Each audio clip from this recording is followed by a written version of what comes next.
So let's talk about the actual contamination now. So I'm going back to the first article I posted where children were made sick by eating something that's not edible, but that was sold as an edible item. So I think it could either have been an accidental contamination. Something got into the food because, I don't know, something dropped in or whatever. Some accidental thing happened and nobody knew that it was happening. The other option is some kind of cover-up, okay? So at some point, somebody must have known that this didn't have an E number, it wasn't edible, but they sold it or repackaged it or told someone that it was, and then it got into the food chain that way. And if that is the case, there needs to be some kind of accountability. If someone got sick and died, surely there must be somebody must be held accountable for that. And that kind of accountability is why we have all these food rules and food laws about food packaging and labeling. Then my last type of contamination, in inverted commas, relates to this article that's behind me. I posted it onto my Facebook a few weeks ago.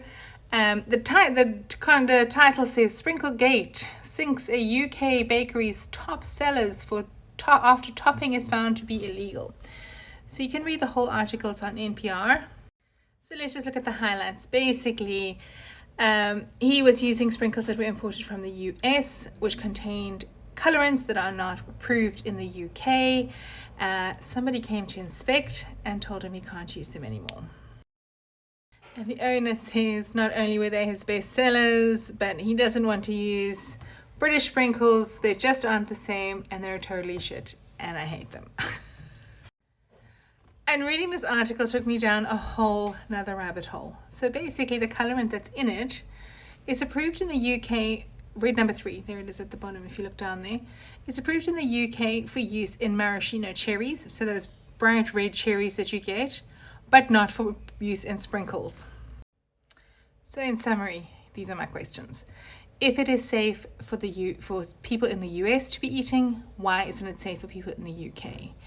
I realize that those laws are due to lobbying and different agencies and different research.